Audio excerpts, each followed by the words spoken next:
On est sur le lac Anderson.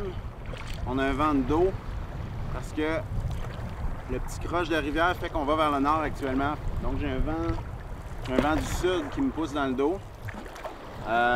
Donc ça fait des vagues un peu. De temps en temps, j'en ai une ou deux de temps en temps que je sens que ça surfe un petit peu là. Puis ça va assez vite là, parce qu'on a le vent de notre bord, le courant de notre bord, je pagaille en plus. Donc, it's a walk in the park. On a eu notre premier ravitaillement avec 3 autres canoteurs. This is big water. There's a...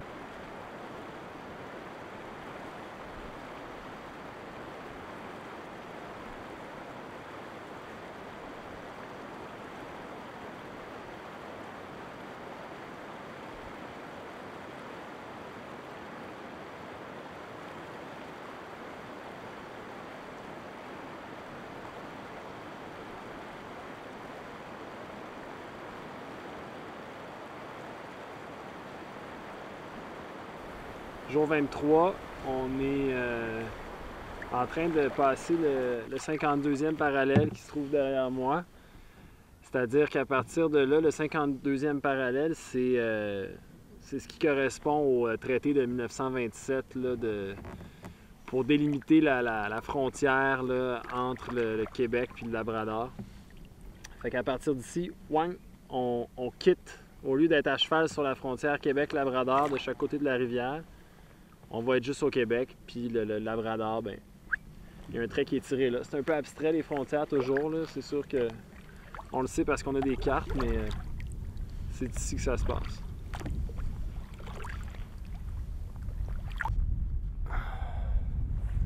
Jour 24, mi-chemin du trip. Il fait vraiment frais depuis 2-3 jours, là. Il doit faire 5 à 10 degrés là, en se réveillant le matin. Là.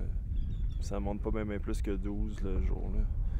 Fait que la bonne nouvelle, c'est qu'il n'y a plus de mouches. La moins bonne nouvelle, c'est que c'est vraiment froid pour les pieds et les mains. Là. Fait que ça, c'est mon sac de 115 litres qui contient à peu près tout ce que j'ai. C'est-à-dire pour dormir, pour me nourrir, pour me vêtir. Là, il est pas mal plein parce qu'on vient d'avoir le ravitaillement. Là. Fait qu'il est très lourd. Puis la meilleure façon que j'ai trouvé pour le mettre sur mes épaules, ça ressemble à ça. Là.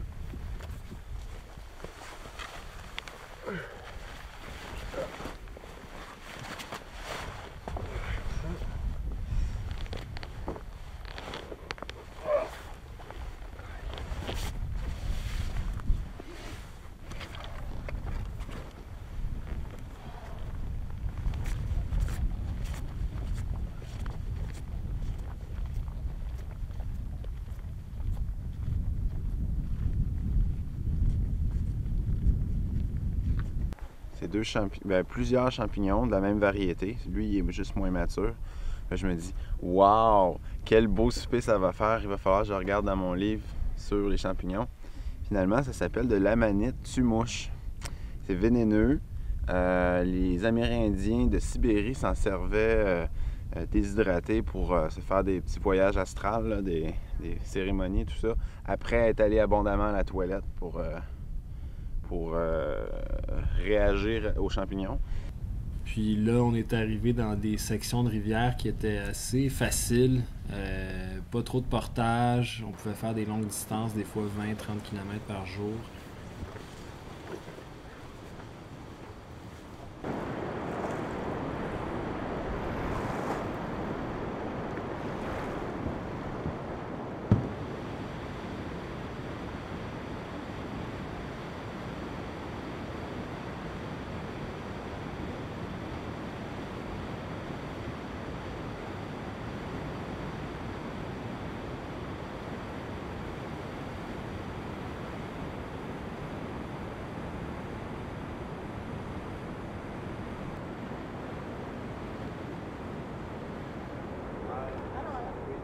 L'assommer avec une roche. Je pense que pour les films, c'est plus la vitesse de la mémoire. Je pense que c'est ça.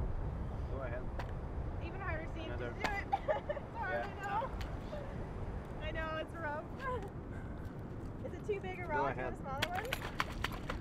Oh. Ah ouais, dernier coup là, fort. I think he's dead, no? Oh, I can feel its heartbeat. Stop. Oh, you can feel his heart. It just stopped, yeah. Non, mais les pêcheurs habituellement, ils se prennent. Ah non, ah non, tu peux pas avec un brochet parce que ça coupe.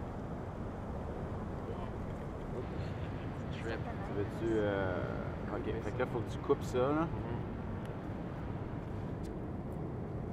Ah ouais, ça c'est son foie. Mais c'est ça. Puis moi, ça me fait réaliser à quel point, quand on achète de la viande à l'épicerie, tu sais, une livre de steak haché ou une livre de poisson, là, on se rend pas compte à quel point c'est ça, dans le fond, là, qu'on achète. Là. Ça vient de la nature, puis c'est vivant. Là, là il va falloir qu'on arrête son supplice, quoi, qu'il doit être endormi bien dur, là, avec le coup sur la tête, mais il est vivant. C'est ouvert.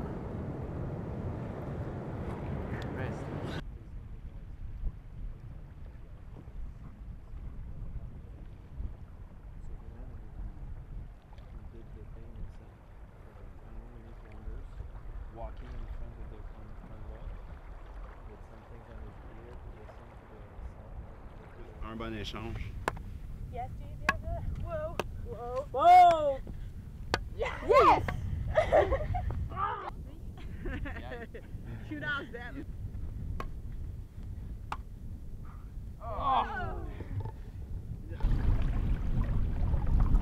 On a rencontré des gens qui avaient des camps là, de chasse sur le bord de la rivière. Michel Lejeune. Salut Nicolas. Vous habitez dans le coin? Ben, Saint-Pierre, cette île? salut. Cette-île, oui. Bonjour. Ouais. Merci. Michel. Wow.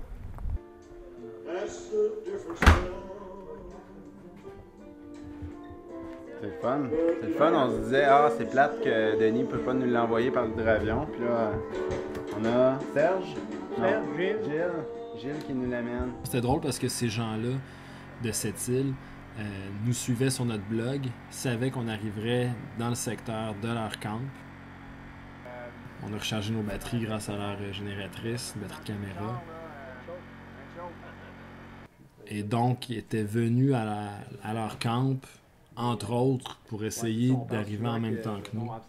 Ouais, tout le monde en se disant peut-être qu'on va les voir, on Ouais. sait jamais. Pas des coups du projet, là, mais plus.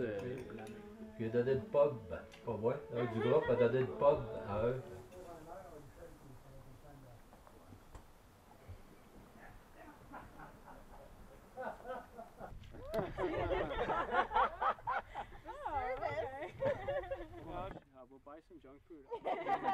On a rencontré deux gars, Mike et Trevor, deux Ontariens. So when did you start? Where and how long is your trip?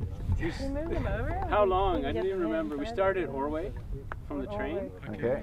and we were going to take 23-ish, 24 days. Oh, yeah. It's going to take a lot longer. Ça dure We got quand? held up for days with thunderstorms. Dans le cas de Mike, il avait fabriqué lui-même là, des canots en cèdre, là.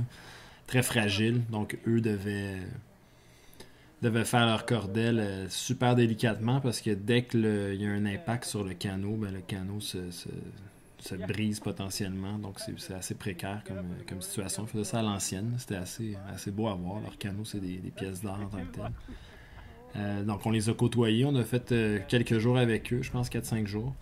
Puis il a fait super beau.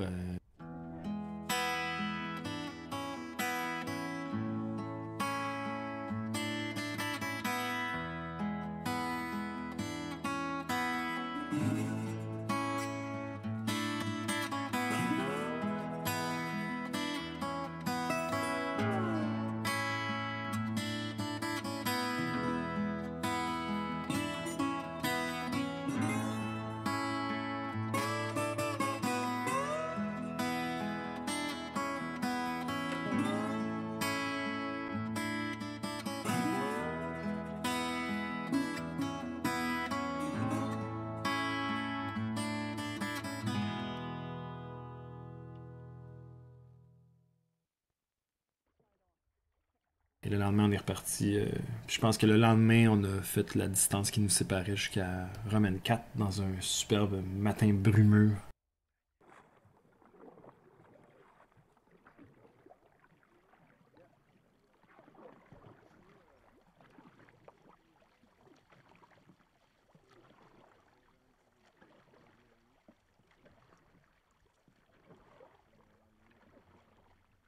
Je pense que c'est jour 27.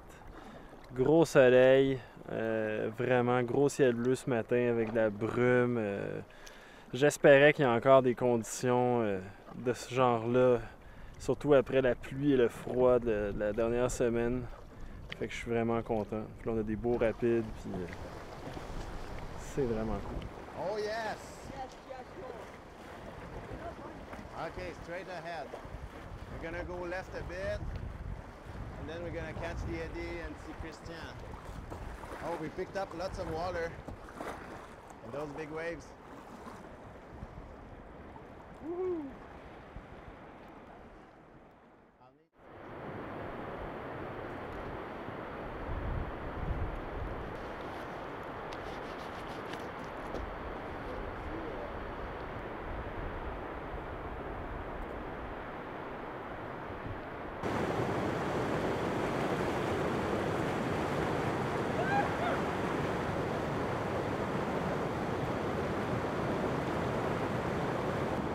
Je pense que j'ai oublié la ligne qu'il fallait qu'on prenne, puis je me suis ramassé à aller dans un endroit qui était pas le bon endroit. L'endroit du remplissage. L'endroit du remplissage, ouais. Puis je pensais que... Je pense parce que je t'allais installer la caméra, puis après ça, j'étais plus trop en mode canot, puis là, quand on s'est retrouvé dedans, j'ai perdu mes points de repère, puis je pensais vraiment qu'on allait vers ici parce qu'on a vu tellement d'eau.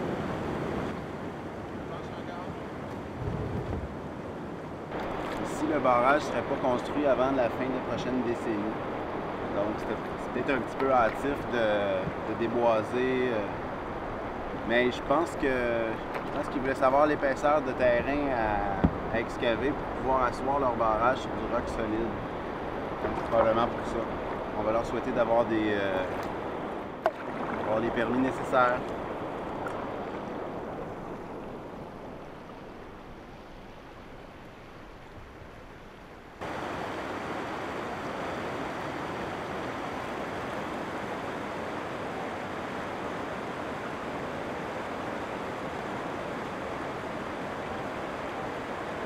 Présentement, je me trouve en plein milieu d'un tronçon qui va être court-circuité pour la centrale Romaine 4, qui est la centrale la plus en amont, la première qu'on vient d'atteindre aujourd'hui, là, au 29e jour de l'Expé.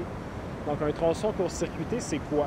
C'est que toute l'eau qui passe normalement dans le cours naturel de la rivière va se retrouver à passer entre le barrage et la centrale, donc par des conduites souterraines pour passer dans les turbines et être relâchée, donc 1,7 km après le barrage. Le débit moyen de la rivière Romaine ici, c'est entre 50 m3 par seconde et 200 m3 par seconde. En ce moment, c'est à peu près 150, on évalue. Hydro-Québec prévoit laisser 2 m3 par seconde passer dans la rivière.